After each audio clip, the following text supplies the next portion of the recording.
Hello student. आज हम देखेंगे चैप्टर मैट्रिक्स, है ना। तो सबसे पहले इस मैट्रिक्स को हिंदी में अपन क्या बोलेंगे, अवयव भी बोलते हैं। ठीक है। तो सबसे पहले ये देखेंगे कि ये अवयव या मैट्रिक्स क्या होता है।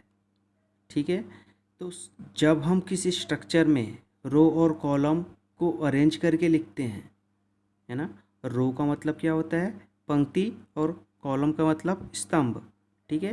तो जब हम किसी स्ट्रक्चर में रो और कॉलम को अरेंज करके लिखते हैं तो हमें क्या मिलता है, एक मैथमेटिकल स्ट्रक्चर मिलता है ना। और उसी मैथमेटिकल स्ट्रक्चर को अपन क्या बोलेंगे, मैट्रिक्स बोल सकते हैं। ओके। मतलब कि अगर दूसरे लैंग्वेज में बोलूँ तो मैट्रिक्स एक ऐसा मैथमेटिकल स्ट्रक्चर है जिसमें रो और कॉलम दोनों होती है। ठीक है। और यही रो और कॉलम क्या होगा, एक भी हो सकती है और एक से ज़्यादा भी हो सकती है। ठीक है। मतलब कि आपके जो मैथमेटिकल स्ट्रक्चर बनेंगे उसमें रो का नंबर ऑफ रो या रो की संख्या और कॉलम की संख्या क्या होंगी, एक भी हो सकती है और एक से ज़्यादा भी हो सकती है। ओके। तो इसमें जितने भी रो या कॉलम होती हैं, है ना, इसमें जितनी भी रो या कॉलम होती है उसके अनुसार इस मैट्रिक्स को कुछ नाम डिसाइड किया गया है ना। उसी के अकॉर्डिंग इन मैट्रिक्स का कुछ नाम डिसाइड किया गया है जिसे हम ऑर्डर ऑफ मैट्रिक्स या अवयव की कोटि कहते हैं। एग्जाम्पल के थ्रू समझाता हूँ आपको मैं। मान लीजिए एग्जाम्पल है ना। तो नॉर्मली अपन क्या करते हैं, मैट्रिक्स को अपन इस सिंबल से क्या करते हैं, डिनोट करते हैं। अब इसके अंदर में क्या होता है, ये एक ओरिजेंटल लाइन होते हैं, है ना। इस ओरिजेंटल लाइन को अपन क्या बोलेंगे, यहाँ पर रो, है ना। और यहाँ पास एक वर्टिकल लाइन भी होंगी और इसी वर्टिकल लाइन को अपन क्या बोलेंगे, यहाँ पर कॉलम। ओके, है ना। और यहाँ पास आप देखेंगे कि जो नंबर्स ऑफ रो होंगे, है ना, नंबर्स ऑफ रो को यहाँ पास क्या करेंगे, एम से डिनोट करेंगे। और नंबर्स ऑफ कॉलम जो रहेंगे, नंबर्स ऑफ कॉलम रहेंगे उसको एन से डिनोट करेंगे। ठीक है। और याद रखिएगा सबसे पहले क्या लिखा था यहाँ पर, नंबर्स ऑफ रो ही लिखाएगा, उसके बाद नंबर्स ऑफ कॉलम लिखाएगा। ओके। अब इस एम इंटू एन को ही अपन क्या बोलेंगे, ऑर्डर ऑफ मैट्रिक्स। ठीक है। जैसा कि मान लीजिए यहाँ पास एक मैट्रिक्स है, यहाँ पास कुछ एलिमेंट है 1 2 3 4 5 6 7 8 9। ठीक है। अब अपने को यहाँ पर क्या करना है, ऑर्डर ऑफ मैट्रिक्स निकालना है। तो आप देखेंगे कि आपको पता है कि सबसे पहले क्या होता है, नंबर्स ऑफ रो लिखाता है, उसके बाद नंबर्स ऑफ कॉलम लिखाता है। तो आप यहाँ पास देखेंगे कि नंबर्स ऑफ कितने हैं, 1 2 एंड 3। तो नंबर्स ऑफ रो कितने हैं, 3। तो सबसे पहले क्या लिखाएगा, 3। अब फिर उसके बाद इंटू करते हैं, फिर क्या करते हैं, नंबर्स ऑफ कॉलम गिनते हैं। ठीक है। तो नंबर्स ऑफ कॉलम कितने हैं, 1 2 एंड 3। तो क्या हो जाएगा, ये 3। तो उस प्रकार से आप क्या बोल सकते हो, ऑर्डर ऑफ मैट्रिक्स कितना होगा, 3 × 3। ठीक है। जैसे कि एक और लेता हूँ, मान लीजिए ये दिया हुआ है 1 2 3 दिया हुआ है। अब इसको क्या करना है, आपको ऑर्डर ऑफ मैट्रिक्स निकालना है। तो सबसे पहले क्या करेंगे, रो लिखेंगे, नंबर्स ऑफ रो कितने हैं, तो नंबर्स ऑफ रो कितने हैं, 1 2 एंड 3। तो ये क्या हो जाएगा, 3। और फिर क्या गिनेंगे, नंबर्स ऑफ कॉलम। तो नंबर्स ऑफ कॉलम कितने हैं, सिर्फ एक ही है। तो यहाँ क्या हो जाएगा, इंटू 1। तो यही आपका क्या हो जाएगा, ऑर्डर ऑफ मैट्रिक्स। और देखते हैं, मान लीजिए ये दिया हुआ है 2 3 4 6 8 10 दिया हुआ है। अब इसका ऑर्डर ऑफ मैट्रिक्स निकालना है। तो आप देखेंगे सबसे पहले नंबर्स ऑफ रो लिखाता है ना। तो नंबर्स ऑफ रो कितने हैं, 1 एंड 2। तो ये क्या हो जाएगा, 2। और फिर उसके बाद इंटू करते हैं, फिर नंबर्स ऑफ कॉलम लिखाता है। तो ये 1 2 एंड 3। तो ये कितना हो जाएगा, 3। तो यही क्या हो जाएगा, आपका ऑर्डर ऑफ मैट्रिक्स हो जाएगा। इसमें खास नोट करने वाली बात यह है कि इन मैट्रिक्स में जो भी एंट्रीज होंगी, एंट्रीज मतलब एलिमेंट, है ना। तो जो भी एलिमेंट लिखे जाएंगे वो सब क्या लिखे जाएंगे, एक रियल नंबर होंगे। ठीक है। और किसी भी मैट्रिक्स में कितने एलिमेंट होंगे ये किसके ऊपर डिपेंड करेगा, ये उसके ऑर्डर पर डिपेंड करेगा, है ना, कि उसका ऑर्डर क्या है। जैसे कि मान लीजिए ये है ना, इसमें इसका ऑर्डर कितना है, 2 into 3 है ना, तो 2 into 3 कितना है यहाँ पर, 6 है। मतलब आपके यहाँ पास क्या होंगे, कुल मिला के इसमें कितने होने चाहिए, 6 एलिमेंट होंगे। तो आप देखेंगे कि 1 2 3 4 5 एंड 6, तो इसमें कितने एलिमेंट है, 6 एलिमेंट। तो आप इस प्रकार बोल सकते हो कि मैट्रिक्स में एलिमेंट किसके ऊपर भी डिपेंड करेगा, इसके ऑर्डर पे डिपेंड करेगा। ठीक है, इसमें देखेंगे इसका ऑर्डर कितना है, 3 into 1 है ना, तो 3 into 1 है, मतलब इसमें एलिमेंट कितने होंगे, 3 into 1 कितना हो गया, 3, तो 3 एलिमेंट होंगे। तो आप चेक करते हैं, ये 1, ये 2 और ये 3 एलिमेंट है। सेम आप इसमें देखेंगे कि इसका ऑर्डर कितना है, 3 into 3, तो 3 into 3 कितना है, 9, तो इसमें 9 एलिमेंट होंगे। तो देखते हैं, ये 1 2 3 4 5 6 7 8 9, 9 एलिमेंट है। तो इस प्रकार आप बोल सकते हो कि मैट्रिक्स में एलिमेंट कितने हैं वो किसके ऊपर डिपेंड करेगा, उसके ऑर्डर ऑर्डर पे डिपेंड करेगा। अब हम देखते हैं टाइप्स ऑफ मैट्रिक्स। तो टाइप्स ऑफ मैट्रिक्स में पहला है आपका रो मैट्रिक्स। तो इससे आपको नाम से ही दिख रहा होगा कि इसमें क्या होगा, एक ही रो होगा, और इसमें कॉलम कितने भी हो उससे अपने को कोई फ़र्क नहीं पड़ेगा, लेकिन इसमें केवल एक ही रो होना चाहिए। ठीक है, जैसे कि एग्जांपल देखते हैं, मान लीजिए ये 2 3 4 एंड 5 दिया हुआ है। तो यहाँ पास आप देखेंगे कि इसके रो कितने हैं, यहाँ पास एक ही रो है, तो ये हो जाएगा 1, और कॉलम कितने हैं, 1 2 3 4, तो ये कि इसका ऑर्डर कितना हो जाएगा, 1 into 4 हो जाएगा। ठीक है, उसी प्रकार एक और देखते हैं, यहाँ मान लो 4 लिखा, 8 लिखा और यहाँ पर 10 लिखा। तो यहाँ पास भी आप देखेंगे कि इसकी रो कितनी है, 1 है, और कॉलम कितनी है इसकी, 3 है। तो इस प्रकार से जो भी स्ट्रक्चर बनेंगे वो कौन सा मैट्रिक्स होगा, रो मैट्रिक्स होगा। ठीक है, उसी प्रकार आप सेकंड देखेंगे, सेकंड क्या होता है आपका, कॉलम मैट्रिक्स। ठीक है, तो कॉलम मैट्रिक्स में क्या होता है, इसमें भी आप क्या कर सकते हैं, नाम से ही समझ सकते हैं कि इसमें क्या होगा, केवल एक ही कॉलम होगा और रो कितने भी हो सकते हैं। ठीक है, तो एग्जांपल जैसे देखिए, मान लीजिए ये क्या है, 2 6 8 लिखा हुआ है। ठीक है, तो आप यहाँ पास देखेंगे कि यहाँ पास सिर्फ मात्र क्या है, तुम्हारे पास एक ही कॉलम है ना, और रो कितने हैं यहाँ पास, 3 है। तो 3 है और कॉलम कितने हैं यहाँ पास, 1 है ना। और भी देख सकते हैं, यहाँ पास मान लो ये 2 है और ये -3 है। ठीक है, तो यहाँ पास आप देखेंगे कि यहाँ पर इसका कॉलम कितना है, 1 है, और रो कितने हैं यहाँ पास, 2 है। तो इसका ऑर्डर कितना हो जाएगा, 2 into 1 में। तो इस टाइप के मैट्रिक्स को आप क्या बोल सकते हो, कॉलम मैट्रिक्स बोल सकते हो। थर्ड टाइप है आपका रेक्टेंगुलर मैट्रिक्स। तो इस टाइप के मैट्रिक्स में क्या होगा, तो ऐसा मैट्रिक्स जिसमें नंबर्स ऑफ रो और नंबर्स ऑफ कॉलम क्या होंगे, कभी भी इक्वल नहीं होंगे, कुछ ना कुछ कम ज़्यादा होगा ही होगा। मतलब या तो नंबर्स ऑफ रो ज़्यादा होंगे तो नंबर्स ऑफ कॉलम कम होंगे, या फिर नंबर ऑफ कॉलम ज़्यादा होंगे तो नंबर्स ऑफ रो क्या होंगे, कम होंगे, है ना। और इस तरह के मैट्रिक्स रेक्टेंगुलर शेप की तरह ही दिखेगा, इसलिए अपन क्या बोलेंगे इसको, रेक्टेंगुलर मैट्रिक्स, है ना। जैसे कि एग्जांपल देखते हैं, मान लो ये आपका क्या है, 1 2 3 4 5 6 है ना। आप यहाँ पास देखेंगे क्या है, इसका इसका ऑर्डर कितना है, रो कितना है, 2 है, और कॉलम कितने हैं यहाँ पास, 3 है। तो आप यहाँ पास देखेंगे कि ये नंबर्स ऑफ रो और नंबर ऑफ कॉलम क्या है, दोनों इक्वल नहीं है ना। और भी देखते हैं एग्जांपल, मान लीजिए ये 9 - 8 है, 2 है, ये 1 है, 4 हो गया, 2 हो गया, -4 हो गया, -3 हो गया, है ना। तो इसका अपन ऑर्डर देखेंगे तो कितना है, इसका रो कितना है, 2 है, और कॉलम कितने हैं, 4 है।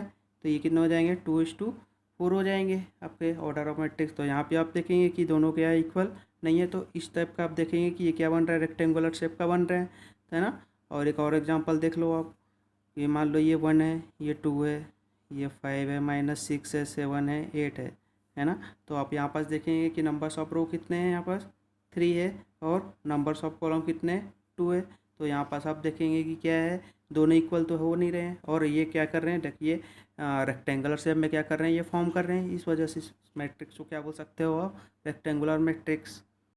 चौथा है आपका स्क्वायर मैट्रिक्स, है ना। तो जैसा कि नाम से ही दिख रहा है कि स्क्वायर मीन्स ऐसा मैट्रिक्स जिसमें नंबर्स ऑफ रो और नंबर्स ऑफ कॉलम दोनों क्या होंगे, इक्वल होंगे, तब ये ऐसे मैट्रिक्स को क्या बोलोगे आप, स्क्वायर मैट्रिक्स बोलेंगे, है ना। जैसे कि एग्जांपल देखते हैं, ये क्या हो गया, मान लो 1 - 2 - 4, ये थी आपका क्या हो गया 3। तो यहाँ पास आप देखेंगे नंबर्स ऑफ रो कितने हैं, 2 है, और नंबर्स ऑफ कॉलम कितने हैं, ये भी क्या है 2 है। तो आप देखेंगे नंबर्स ऑफ रो और नंबर ऑफ कॉलम क्या है, दोनों इक्वल है।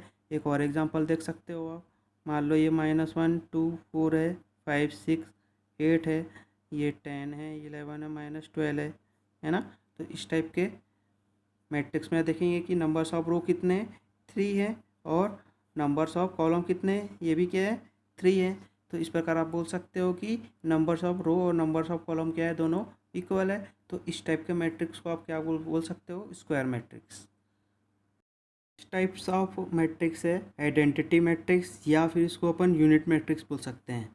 तो जैसा कि आप नाम से देख रहे हैं, यूनिट मतलब क्या होता है, 1, है ना। तो ऐसा मैट्रिक्स जिसमें डायगोनल के जो एलिमेंट होंगे वो 1 ही रहेंगे, है ना। और आइडेंटिटी मैट्रिक्स का एक स्क्वायर मैट्रिक्स की तरह ही होगा। मतलब आइडेंटिटी मैट्रिक्स बनाने के लिए हमें एक स्क्वायर मैट्रिक्स ही लेना पड़ेगा, चाहे वो 2 × 2 का ही क्यों ना हो, 3 × 3 का ही क्यों ना हो, या फिर 4 × 4 का ही क्यों ना हो। और उसके जो डायगोनल होंगे उसमें क्या रहेंगे, हमेशा 1 1 रहेंगे। जैसा कि मैं एक आपको एग्जांपल देता हूँ, 3 × 3 का एक स्क्वायर मैट्रिक्स ले रहा हूँ, है ना। तो इसमें देखेंगे कि ये क्या होगा 1, तो ये 0 0 0 1 0 0 0, ये क्या हो जाएगा 1, है ना। तो अब आप यहाँ पास देखेंगे कि ये दो तरह से क्या बन रहा है, डायगोनल बन सकता है यहाँ से यहाँ तक, लेकिन अपने को ये वाला डायगोनल लेना है, और इसी डायगोनल को अपन क्या बोलते हैं, प्रिंसिपल डायगोनल बोल सकते हैं, है ना। और हमेशा हमें को क्या लेना है, प्रिंसिपल डायगोनल ही लेना है, ठीक है। तो अब आप देखेंगे प्रिंसिपल डायगोनल में क्या है, इसका एलिमेंट क्या है, 1 1 1 है। और ऐसे ही मैं क्या कर रहा हूँ, 2 × 2 का भी ले लेता हूँ एक बार स्क्वायर मैट्रिक्स का, है ना। तो यहाँ पास क्या हो जाएगा 1, तो ये 0 हो जाएगा, ये 0 होगा और ये 1 होगा। तो यहाँ पास आप देखेंगे कि इसका जो प्रिंसिपल डायगोनल है वो उसमें एलिमेंट क्या है, इसमें 1 1 है। तो इस प्रकार के मैट्रिक्स को आप क्या बोल सकते हो, आइडेंटिटी मैट्रिक्स बोल सकते हो, ओके। नेक्स्ट टाइप है आपका डायगोनल मैट्रिक्स। तो इस मैट्रिक्स में क्या होगा, तो इस मैट्रिक्स में प्रिंसिपल डायगोनल को छोड़कर बाकी जो भी एलिमेंट होंगे वो क्या होंगे, ज़ीरो होंगे। जैसे एग्जांपल देखेंगे, है ना। मान लीजिए ये क्या है, मैंने 3 × 3 का स्क्वायर मैट्रिक्स लिया, है ना। अब इसका एलिमेंट जो डायगोनल है ना, प्रिंसिपल डायगोनल को छोड़कर, तो ये मान लो यहाँ पास 1 है, ये 2 है, और ये आपका मान लो -3 है। और इसके अलावा छोड़ के बाकी सब एलिमेंट क्या होंगे, ज़ीरो होंगे। तब इस टाइप के मैट्रिक्स को अपन क्या बोलेंगे, डायगोनल मैट्रिक्स बोलेंगे। और इसमें क्या होगा, प्रिंसिपल डायगोनल के एलिमेंट जीरो नहीं होने चाहिए, है ना। मैंने आपको क्या बताया था कि ये क्या होता है, प्रिंसिपल डायगोनल होता है। तो आप देखेंगे कि प्रिंसिपल डायगोनल को छोड़कर बाकी एलिमेंट क्या हो गया आपका, यहाँ पास जीरो हो गया। तो इस टाइप के मैट्रिक्स को अपन क्या बोलेंगे, डायगोनल मैट्रिक्स। और ख़ास बात ये है कि इस प्रिंसिपल डायगोनल में जो भी एलिमेंट है वो क्या होना चाहिए, जीरो नहीं होना चाहिए। मान लो इस प्रिंसिपल डायगोनल में एक एलिमेंट जीरो हो गया, मान लो ये जो 2 है वो क्या हो गया, जीरो हो गया, तो भी ये क्या करेगा, चलेगा। लेकिन कम से कम 2 एलिमेंट को इसमें जीरो नहीं होने चाहिए, इसमें ये कंडीशन होता है, ओके। टाइप्स ऑफ मैट्रिक्स है स्केलर मैट्रिक्स, ठीक है। तो इसमें क्या होता है, तो यदि मैट्रिक्स में प्रिंसिपल डायगोनल के जो भी एलिमेंट है वो सारे के सारे क्या हो जाए, एक जैसे हो जाए, तब वो क्या कहलाएगा, स्केलर मैट्रिक्स। जैसे कि मान लीजिए मैं 3 × 3 का क्या लिया, स्क्वायर मैट्रिक्स लिया, है ना। तो इसमें जो डायगोनल है, प्रिंसिपल डायगोनल, मान लो ये 2 0 0 0 2 0, और यहाँ पास क्या हो गया 0 0 2 हो गया, ठीक है। तो आप यहाँ पास देखेंगे जो प्रिंसिपल डायगोनल है उसके सारे एलिमेंट क्या हो गए, एक जैसे हो गए। तो इस टाइप के मैट्रिक्स को अपन क्या बोलेंगे, स्केलर मैट्रिक्स बोलेंगे, है ना। एक और क्वेश्चन लेता हूँ एग्जांपल, मान लो ये 2 का है आपका स्क्वायर मैट्रिक्स है। तो यहाँ पर हम मान लो ये 4 है और ये 0 है, तो ये 0 और ये आपका 4 हो जाएगा। तो यहाँ पर भी आप देखेंगे कि प्रिंसिपल डायगोनल का जो एलिमेंट है वो क्या है, एक जैसे ही है। तो इस प्रकार के मैट्रिक्स को आप क्या क्या बोल सकते हो, स्केलर मैट्रिक्स। नेक्स्ट है आपका जीरो मैट्रिक्स। ठीक है, जैसा कि आप नाम से ही समझ सकते हैं कि इसमें क्या होगा, ऐसा मैट्रिक्स जिसमें सारे एलिमेंट क्या होंगे, मान लो 3:3 का क्या बना रहा हूँ मैं, ऑर्डर का क्या बना मैट्रिक्स बना रहा हूँ, तो इसके सारे एलिमेंट क्या होंगे, जीरो होंगे। तो ऐसे वाले मैट्रिक्स को क्या बोलेंगे अपन, जीरो मैट्रिक्स बोलेंगे। एक और एग्जांपल देख लीजिए, अगर मान लो 2:2 का बनाना है आपको, तो ये क्या हो जाएगा, जीरो और जीरो, जीरो जीरो हो जाएगा। तो इस टाइप के मैट्रिक्स को आप क्या बोल सकते हो, जीरो मैट्रिक्स। ओके, यहाँ पर अभी तक आपने देखा कि मैट्रिक्स को हम इस सिंबल से क्या कर सकते थे, इसके अंदर में लिखते थे, या इस सिंबल से अपन क्या करते थे, डिनोट करते थे, है ना। और इसे हम एक और तरीके से भी शॉर्ट फॉर्म में भी लिख सकते हैं। जैसे कि मान लीजिए ये ए इक्वल टू क्या दिया हुआ है, ये मैट्रिक्स है, और ये आपका ए, और यहाँ पर क्या दिया हुआ है, जे दिया हुआ है ना। तो ये जो आई होता है, वो आई क्या करता है, इस रो को क्या करता है, डिनोट करता है। और ये जो जे है, ये जो जे है वो किसको डिनोट करता है, कॉलम को डिनोट करता है ना। मान लीजिए यदि आपको क्या दिया गया है कि ए इक्वल टू ए आई जे, और ये ऑर्डर दिया हुआ है आपका एम इंटू एन। तो इस ये सिंबल दिया हुआ है, तो इसका मतलब ये होता है कि जो आई है वो क्या करता है, नंबर्स ऑफ रो को क्या करेगा, डिनोट करेगा। और ये जो जे है वो नंबर्स ऑफ क्या करेगा, कॉलम को डिनोट करेगा, है ना। मान लीजिए कहीं पर ऐसा सिंबल दिया हुआ है ए इक्वल टू ए आई जे, और यहाँ पास आपको दिया गया है 2 × 3। तो और इसमें अपने को एलिमेंट के बारे में कुछ नहीं बताया है, लेकिन ये बताया है कि इसमें 2 रो है और 3 कॉलम है, और इसको अपने को एक्सपेंडेड रूम में क्या करना है, लिखना है। तो अपन इसे कैसे लिख सकते हैं, तो यहाँ पास आप देखेंगे कि ये क्या है आपका, आई क्या बताता है, नंबर्स ऑफ रो बताता है, और जे क्या बताता है, नंबर्स ऑफ कॉलम। मतलब नंबर्स ऑफ रो क्या होंगे, 2 होंगे, और नंबर्स ऑफ कॉलम कितने होंगे, 3 होंगे। तो आप कैसे लिख सकते हो उसको, A11 A12 A13, मतलब 3 आपका क्या है, कॉलम है, तो 3 से ज़्यादा तो नहीं हो सकता। अब रो को देखते हैं, ये 1 है, तो ये इसको क्या लिख सकते हैं, A21 A22 और A23, है ना। और 2 को भी क्या कर सकते हैं, नंबर्स ऑफ रो को भी 2 से ज़्यादा नहीं लिख सकते।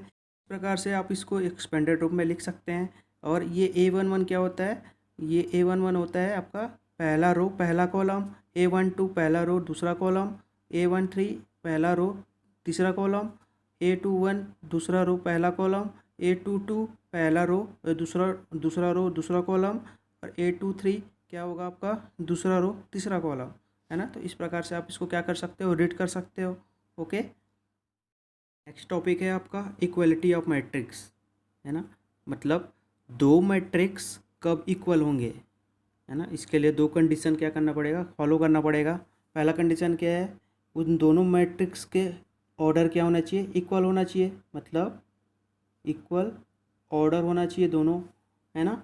और दूसरा कंडीशन क्या है आपका, कि वो दोनों मैट्रिक्स के कोरस्पॉन्डिंग एलिमेंट भी क्या होना चाहिए, इक्वल होना चाहिए, है ना।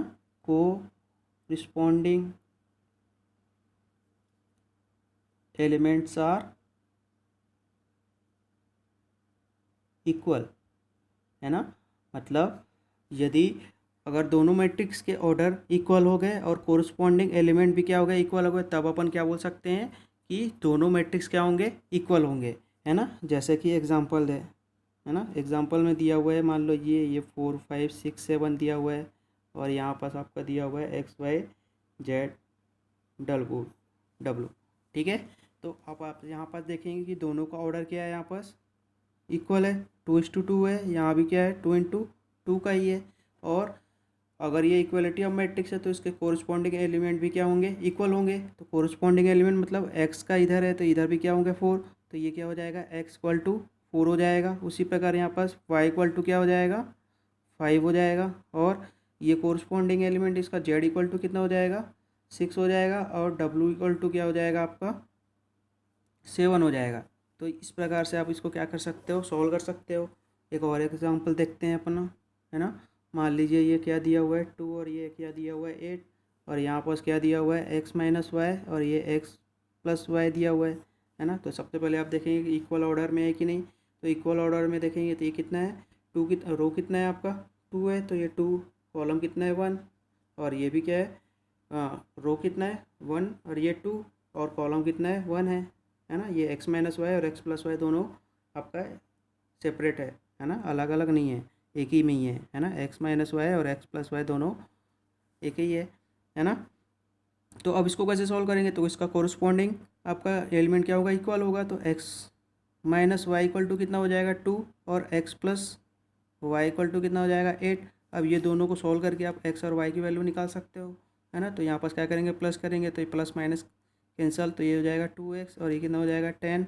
तो x इक्वल टू कितना हो जाएगा 5 है ना। तो x इक्वल टू 5 होगा तो y इक्वल टू कितना हो जाएगा 3। तो इस प्रकार से आप x और y की वैल्यू आप इक्वलिटी ऑफ मैट्रिक्स से आप उसको फाइंड कर सकते हो। ओके।